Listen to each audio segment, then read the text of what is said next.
নির্বাচনের আগে বড় বড় ক্রিমিনাল যারা এই দেশের টাকাকে বিদেশে পাচার করেছে, যারা মানুষকে হত্যা করেছে, খুন করেছে, গুম করেছে, গোটা জাতির সাথে বিশ্বাসঘাতকতা করে বাংলাদেশের স্বাধীনতা প্রতিবেশীর হাতে তুলে দিয়েছে, তাদের আগে বিচার করা দরকার ছিল। কিন্তু অনেকে আছে এই বিচারের দিকে খেয়াল নাই। তারা চায় যে যেমন তেমন করে নির্বাচন হয়ে তারা ক্ষমতায় যেতে পারলেই হয়।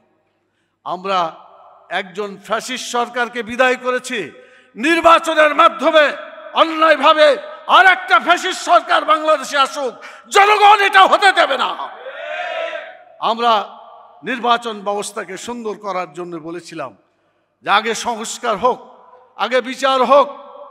আমরা বলেছি পিআর পদ্ধতিতে নির্বাচন করার জন্য।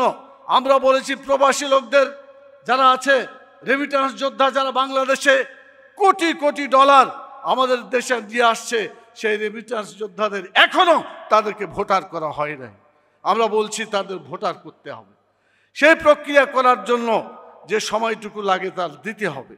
নির্বাচন রমজানের আগে হোক, কোনো আপত্তি নাই, কিন্তু অবশ্যই জনগণ যে দাবি করেছে এই দাবি পূরণের পরেই নির্বাচন হতে হবে, অন্যথায় বাংলাদেশের নির্বাচন সুষ্ঠু হতে পারে না।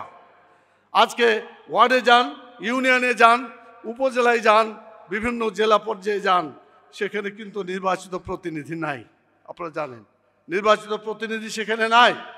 আজকে মাস্তান, বিভিন্ন ধরনের চাঁদাবাজ আজকে তারা সেখানে জায়গা করে নিয়েছে, এবং তারা আজকে গোটা দেশের যে অবস্থা করেছে, দু একটা ঘটনায় আপনারা জানেন। এখন চাঁদা না দিলে তাকে মেরে ফেলা হয়। মানে আজব এই বাংলাদেশ, চাঁদা না দিলেই জীবন শেষ। কিন্তু আমাদের এমন একটা দেশ হওয়া দরকার, এমন একটা সংবিধান দেশে প্রণয়ন করা দরকার, যেখানে সেই দেশ হবে যে এখন যেমন বলা হচ্ছে এমন একটি দেশ, চাঁদা না দিলে জীবন শেষ। তখন এমন অবস্থা হতে হবে যে এই দেশ চাঁদা চাইলেই তার জীবন শেষ। এইরকম পরিস্থিতি যদি হয় তাহলে সৎ নেতৃত্ব গড়ে উঠবে ইনশাআল্লাহ। আমরা বেশি লম্বা করতে চাচ্ছি না। সম্মানিত ভাইরা, আমাদের আজকে মূল বক্তব্য হচ্ছে তিনটে। এক নম্বর হচ্ছে ছাত্র এবং শিক্ষকদের যে অবদান ছিল, সেই অবদান স্থায়ীভাবে স্বীকৃতি দেওয়ার জন্য যে জুলাই ঘোষণা হয়েছে, সেখানে কিন্তু শিক্ষক ছাত্রের অবদানের কথা উল্লেখ নাই, এটা অন্তর্ভুক্ত করতে হবে। দুই নম্বর আমাদের দাবি যেটা, সেটা হচ্ছে যে এদেশের শিক্ষা ব্যবস্থাকে সত্যিকারভাবে এমনভাবে গড়ে তুলতে হবে যাতে চরিত্র তৈরি হয়, কোনো চাঁদাবাজ তৈরি না হয়, খুনি ডাকাত যাতে তৈরি না হয়, এমন শিক্ষা ব্যবস্থা বাংলাদেশে চালু করতে হবে। সর্বশেষ কথা বলে আমি শেষ করতে চাই, কারণ 5টায় জামাত, সেজন্য আমি কথাকে একেবারে শেষ করছি। আগামী নির্বাচনটা যখন হতে যাচ্ছে, আজকে আপনারা যারা এখানে উপস্থিত আছেন, আপনারা সাক্ষী, আমাদের সেক্রেটারি জেনারেল বলে গেছেন, সেটা হলো জুলাই ঘোষণা হয়েছে।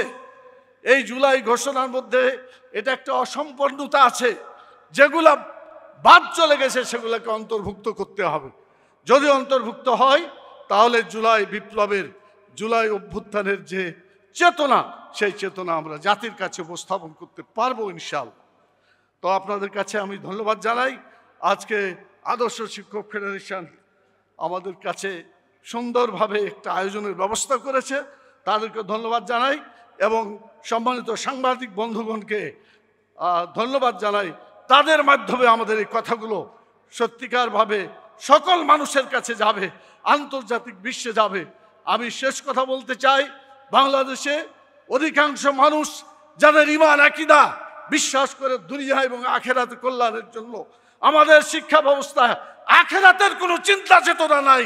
আখিরাতের চিন্তাবিহীন যে শিক্ষা ব্যবস্থা, এই শিক্ষা ব্যবস্থা বাতিল করে এমন একটা শিক্ষা ব্যবস্থা গড়ে তুলতে হবে, দুনিয়াতেও কল্যাণ হবে, আখিরাতেও কল্যাণ হবে, দুনিয়াতেও শান্তি পাবে, মরার পরে আমরা আখিরাতে শান্তি পাবো, জান্নাতে যেতে পারবো, এমন শিক্ষা ব্যবস্থা গড়ে তোলার আহ্বান জানিয়ে আপনারা সকলকে ধন্যবাদ জানিয়ে আমার কথা এখানেই শেষ করছি। আসসালামু আলাইকুম ওয়া রাহমাতুল্লাহি ওয়া বারাকাতুহু।